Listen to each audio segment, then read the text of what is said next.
Welcome dear students.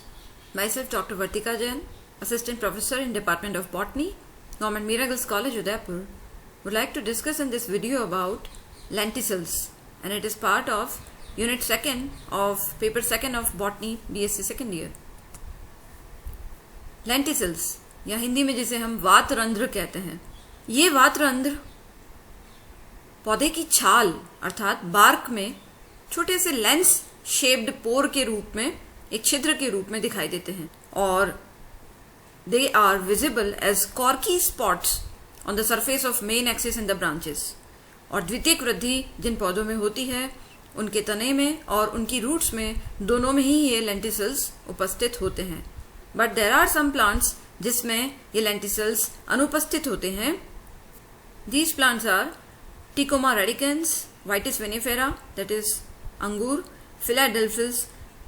इन पौधों में क्या होता है कि इनकी जो एक्सटर्नल लेयर्स होती हैं बार्क की, वो हर साल गिरती जाती हैं और इस वजह से उनमें लेंटिसल्स नहीं मिलते हैं। Even lenticels are also observed in fruits, जैसे आप एप्पल के ऊपर और कुछ प्लम्स फ्रूट्स के ऊपर फ्रूट की सरफेस पे छोटे छोटे डॉट्स आप देखते हैं, they are representative of lenticels. तो ये लेंटिसल्स, इसकी डेफिनेशन वैज्ञानिक वुड्स द्वारा 1955 में दी गई थी, that it is a small portion of periderm. Periderm जिसे परित्वक कहते हैं, तो परित्वक का वो एक छोटा सा पोर्शन है जहां पे फेलोजन की बहुत अधिक एक्टिविटी होती है। फेलोजन जिसे कॉर्क कैम्बियम हम कहते हैं, और ये जो कॉर्क कैम्बियम है उसकी एक्टिविटी इस पर्टिकुलर पेरिडम के पोर्शन में बहुत अधिक होती है और वो ऐसी सेल्स प्रोड्यूस करता है जो कि लूजली अरेंज होती हैं और उसमें न्यूमरस इंटरसेल्युलर स्पेसेस, अंतरकोशिकीय विकास भी उनके बीच में दिखते हैं और वो पूरा जोन लेंटिसल या वातरंध्र कहलाता है। ये वातरंध्र यूजुअली कहाँ बनते हैं? They are form just below a stoma, यानी रंध्र के नीचे या ग्रुप ऑफ स्टोमेटा उनके नीचे, या इन बिटवीन द स्टोमेटा, उनके बीच में ये लेंटिसल्स बन सकते हैं। But sometimes they can also find a position opposite the multiseriate vascular rays. और लेंटिसल का नाम से ही तात्पर्य हम समझ सकते हैं वातरंध्र अर्थात जो वायु का आवागमन उसमें हेल्प कर रहे हैं। So they help in exchange of gases between the exterior and interior of the stem. And second इनका फंक्शन है ट्रांसपीरेशन, वाष्पोत्सर्जन। तो लेंटिसल से द्वारा होने वाला जो ट्रांसपीरेशन है, it is around 4 to 5% of total transpiration of the plant. तो लेंटिसल्स का मुख्य दो कार्य हैं, पहला वायु का आदान प्रदान, गैसियस एक्सचेंज, एंड दूसरा ट्रांसपीरेशन। नाउ लेंटिसल की उत्पत्ति कैसे होती है? तो जैसा हमने पढ़ा कि लेंटिसल जो है फेलोजन के द्वारा डेवलप होते हैं। फेलोजन जिसे कॉर्क कैम्बियम कहते हैं। तो कॉर्क कैम्बियम की कोशिकाएं जब द्वितीयक वृद्धि हो रही होती है तो वो कॉर्क कैम्बियम की कोशिकाएं they divide in different planes और उसकी फलस्वरूप वो लूजली अरेंज्ड राउंडेड गोल कोशिकाएं जो कि बाद में कलरलेस हो जाती हैं और पतली भित्ति वाली कोशिकाओं को जन्म देती हैं जिसके बीच में इंटरसेल्युलर स्पेसेस भी होती हैं। But the important thing is that these cells are unsuberised, अर्थात इनकी कोशिका भित्ति पर सुबेरिन का निक्षेपण नहीं होता है और ये लूजली अरेंज्ड कोशिकाओं का जो समूह है वो टिश्यू कहलाता है कॉम्प्लीमेंट्री टिश्यू या फिलिंग टिश्यू जिसे कहते हैं, हिंदी में इसे पूरक ऊतक कहते हैं। तो ये पूरक ऊतक जो है फेलोजन के द्वारा डेवलप हो जाता है और इस पूरक ऊतक के नीचे की ओर की जो कोशिकाएं फेलोजन की होती हैं, they divide in the tangential planes. और टेंजेंशियल प्लेन में डिवाइड होने के बाद वे tangential row of complementary cells बनाती हैं बाहर की तरफ और धीरे धीरे कॉम्प्लीमेंट्री सेल्स यानी पूरक कोशिकाओं का दबाव बढ़ता जाता है और जिस वजह से एपिडर्मिस रप्चर हो जाती है, फट जाती है और उसकी वजह से पूरक कोशिकाओं का संपर्क सीधा वायु के साथ हो जाता है।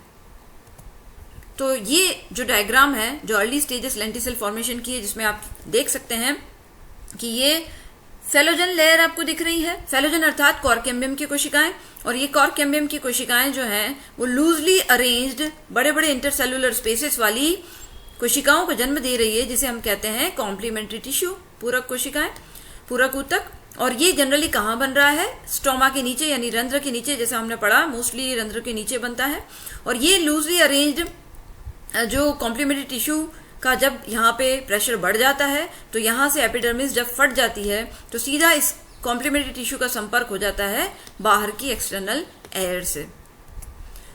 वुड्स 1955 उनके अकॉर्डिंग द्विबीजपत्री पौधों में 3 प्रकार के लेंटिसल्स हम देख सकते हैं।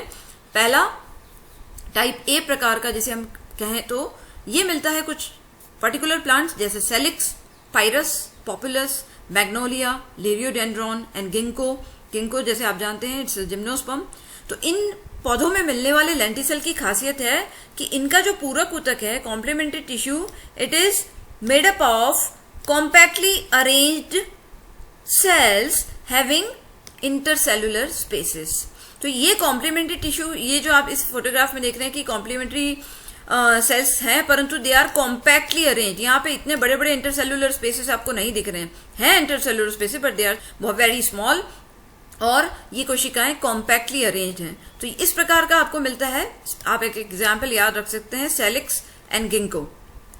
देन टाइप बी प्रकार का कुछ पर्टिकुलर प्लांट जैसे फ्रैक्सिनस है, क्वेरकस है, सैम्बिकस है, टीलिया है, इन पौधों के बार्क में हमको देखने को मिलता है। और यहाँ पे आप कह रहे हैं, यहाँ देखिए complementary tissue, it is made up of loosely arranged cells which are thin walled and which are unsuberised. तो हमने वैसे भी देखा कि ये कॉम्प्लीमेंट्री टिश्यू जो है लूजली अरेंज्ड है, बहुत ढीली रूप से व्यवस्थित है, जिसके बीच में बड़े बड़े इंटरसेलुलर स्पेसेस भी आपको दिख रहे हैं, और ये कोशिकाएं पतली भित्ति की हैं और सुबेरिन इन पे नहीं है। तो ये क्वर्कस, जिसे आप स्पेशली कॉर्क जैसे मिलता है, उस कॉर्क मिलने वाला पौधा, इससे आप याद रख सकते हैं। तो इसमें इस प्रकार का लेंटिसल मिलता है।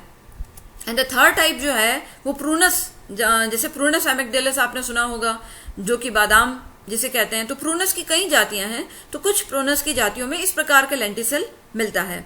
इसमें खासियत यह है कि जो कॉम्प्लीमेंट्री टिश्यू है, it is having distinct layers of one और मोर सेल्स।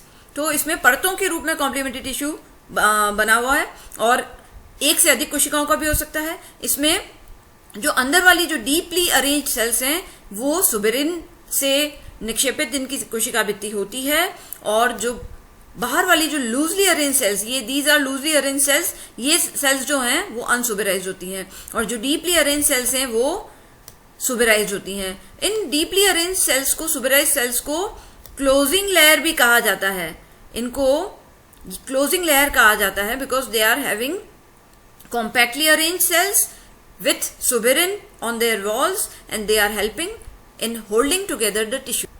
इस पूरे टिश्यू को एक साथ अपनी जगह रोक कर, थाम कर उसको मजबूती प्रदान करने का कार्य कर रहा है। तो इस वजह से इन्हें क्लोजिंग लेयर्स भी कहते हैं।